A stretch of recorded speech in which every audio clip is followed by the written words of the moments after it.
What is up guys, Rick is here with an awesome Destiny video to show you today. We're going to be discussing the definitive way to level up your Vanguard as quickly as possible. This has become a lot more important since the April update because Bungie added some of the best year 1 weapons back into the game as rewards for the packs for leveling up your Crucible and your Vanguard Quartermasters. So weapons like the Lord High Fixer and the Swarm are available to you, and this is how to get them as quickly as possible.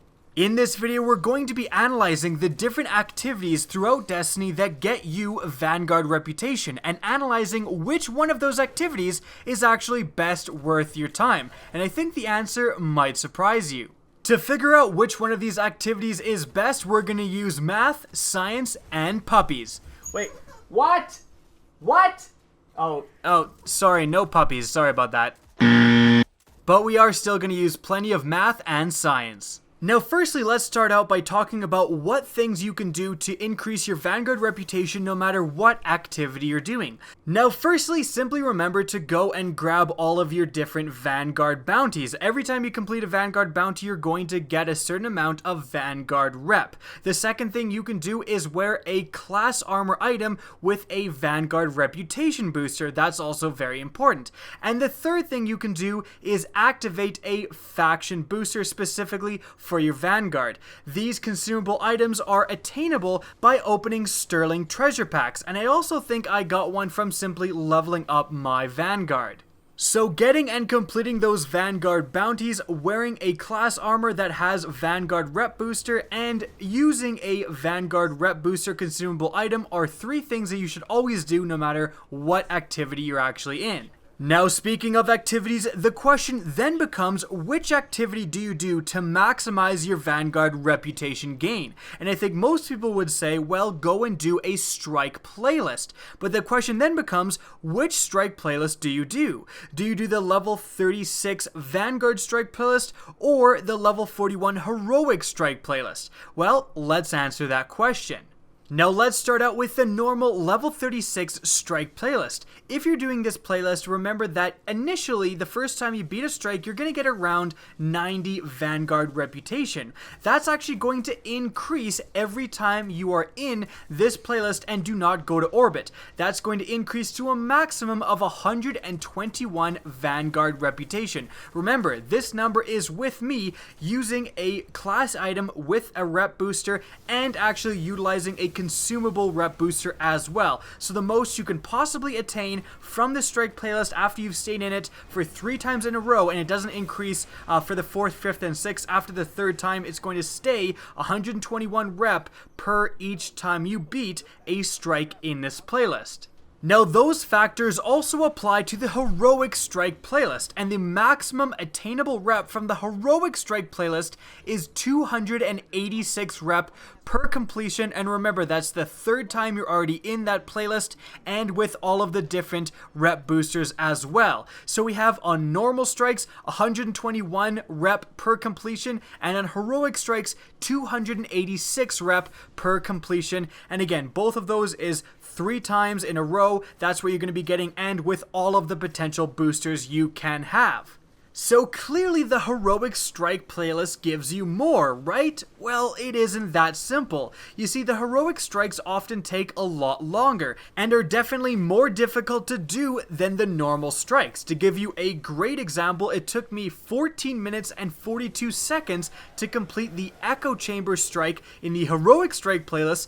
I did not have that great of teammates, so we're going to talk about that in a sec.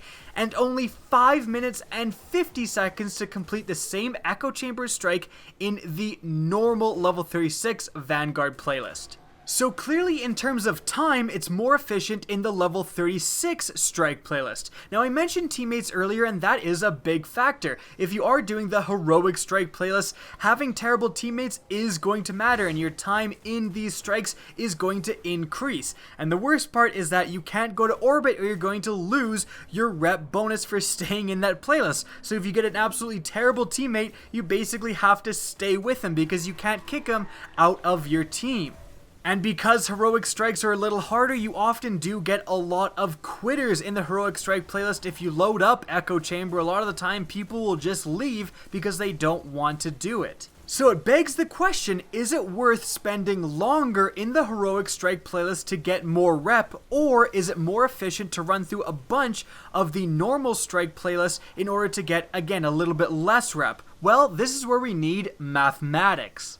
Turns out that insane differences like the Echo Chamber that I did mention, it took me like more than twice as long to complete it on the Heroic Strike playlist, turns out that actually is an anomaly and it doesn't happen that much. I did a bunch of Heroic Strikes matchmaking by myself, so I was with randoms every time, and overall I took about 12.5 minutes to complete a single Heroic Strike. Now, assuming you've been in the playlist for a while and you're getting that absolute maximum rep, that is going to give you 22.88 rep per minute. In other words, for every minute you spend playing strikes in the Heroic Strike playlist, you're going to get 22.88 Vanguard rep towards your overall Vanguard level. Now, this reputation per minute calculation is very important because it gives us a baseline stat that we can compare with any other activity. And in fact, let's now compare the normal level 36 strike playlist. So in this playlist, my average of quite a few different strikes was overall 8.1 minutes per strike. So it's 8.1 minutes to complete a normal strike. Again, that's overall. This is actually a lot higher than I thought it was going to be, but it turns out the reason for this is that the terrible teammate thing applies to the normal strikes as well. And every time you get, a 5-minute Echo Chamber run through, which does happen, you're also statistically going to get like a 10+ minute Undying Mine run through where your teammates have no idea what they're doing. So that actually does inflate the time a little bit more. It's still over 4 minutes less per strike in the normal strikes than it is in the Heroic Strike. But is it worth it in this faster playlist? Well, it turns out with the absolute maximum rep of 121, you are getting 14.94 reputation per minute. So as you can see, it is clearly mathematically a lot better to do Heroic Strikes than normal strikes. This is actually pretty huge. I've seen a lot of people kind of talk about this and say, oh, which is better? Well, it depends on your skill level, blah, blah, blah, but no one's actually gone out and done the calculation like this, using several strikes, making an average, and doing this rep per minute calculation. But mathematically, it does seem, and again, I was matchmaking with randoms for all of this, and mathematically, it seems to clearly point out that Heroic Strikes are better for leveling up than Vanguard Strikes, just clearly. However, there is a third option, and that is Patrol Mode. Often forgotten, Patrol Mode actually does give you a lot of Vanguard reputation. Every time you beat certain activities in Patrol Mode, you're going to get anywhere from 44 to 55 rep for completing, again, a very simple activity. If you're doing Patrol Mode, the beacons you're going to want to look for are first and foremost the Star Beacon. This is going to lead you to a VIP assassination. Killing a very easy target is going to net you, as you can see, 55 Vanguard reputation. Now, some of the other beacons you should look for are, firstly, the quad diamond one that just makes you kill enemies. That is very easy to complete, and that's going to give you 44 Vanguard reputation upon completion. The triangle ones are just going and killing a specific enemy to get their loot, killing dregs, for example, and they'll drop whatever, you pick them up. Those are pretty easy to complete. They're going to give you 44 rep per completion. And remember, these numbers are, again, always with the 2 rep boosters active. And the Taken one, that is the Skull Beacon, that one is a little tricky because it does give you 55 rep upon completion, but the actual boss that spawns at the end of it is kind of no joke, and he might take a while for some players to take down.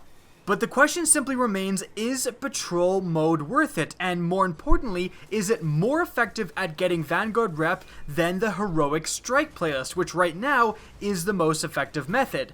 Well, I went into Patrol Mode for quite a while with both of those reputation boosters active, and I basically just added up all of my Vanguard reputation I gained throughout my entire time in Patrol Mode, and I divided it by how long I was in Patrol Mode, and I came to the answer of 23.08 reputation per minute while in Patrol Mode.